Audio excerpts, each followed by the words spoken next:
Maqaan kee ulfaatu maqaa Yesuus Kiristoosiin galanisiifaa yeroo ammaa kana sagalee kana dubbatu jecha nuu kennu hafuura kee qulqulluudhaan nu fayyisi fayyadhaan nu gargaari maqaan kee eebbifamu maqaa Yesuusiin ameen.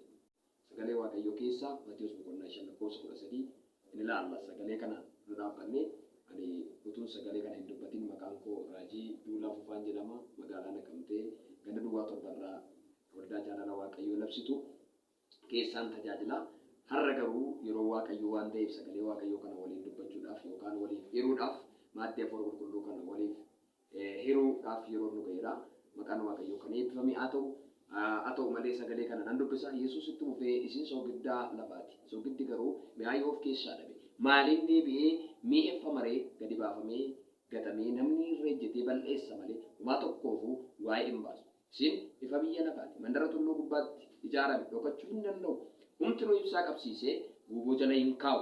Baattuu ibsaarra kaa'a malee. Ibsichis mana keessa kan jiran hundumaaf in ibsa. Namoonni hojii keessan isa gaarii arganii abbaa keessan isa Waaqa irraa ulfina akka kennaniif ifni keessan akkuma kanatti namoota biratti haa ifu jedhe.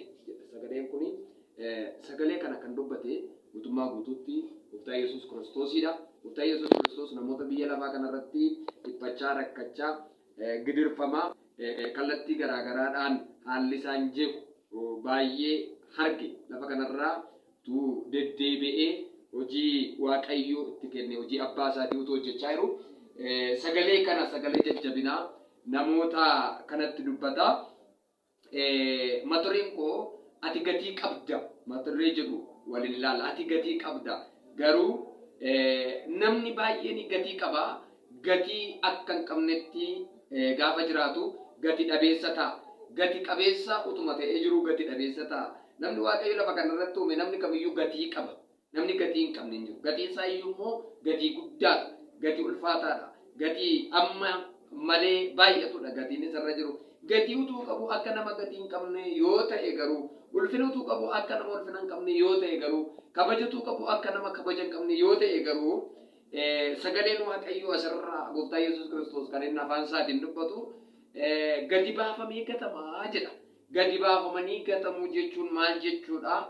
Namni utuu gatii qabu yoo gatii dhabe, namni utuu soogidda ta'ee jiru yoo hadhaa ta'e, namni utuu ifa ta'ee jiru dukkana yoo ta'e, namni utuu mul'achuu qabu yoo dhokatee taa'ee yookaan akka waan gatii hin qabnetti yoo ofiisaa gammadee gadi baafamee gatama. Sababiin isaa bakka jiru hojiidhaaf taa'e waan ta'eef. Nama bakka Waaqayyo itti uumetti bakka uumamee jirutti gatiidhaaf kaa'e Waaqayyo. Gatiidhaaf uume Waaqayyo.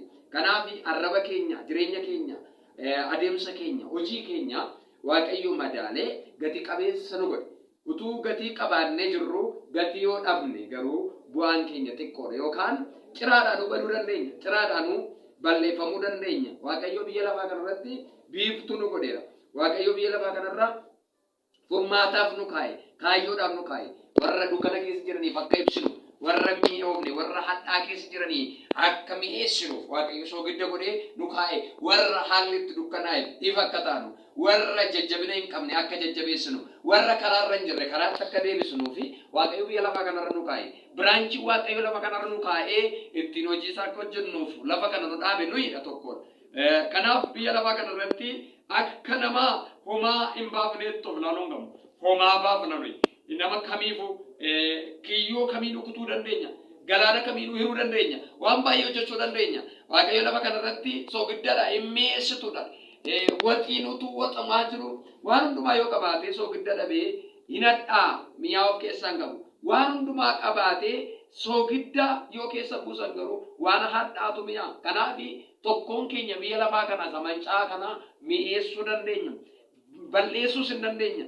Ijaaruus hin dandeenya. Diiguus hin dandeenya. Nu keessa Yesuus Kiristoos isa akka soogiddaan nu keessa jira. Isa akka ifaatu nu keessa jira. Isin ifaadha jedhe. Isin soogiddaadha jedhe. Isin immoo mana tulluu gubbaa irratti ijaarame hundinuu dhoksuu kan hin dandeenye. Biyya fagoorra dhaabbatanii nu arguu danda'u. Biyya fagoorra dhaabbatanii nu ilaaluu dandeenyu.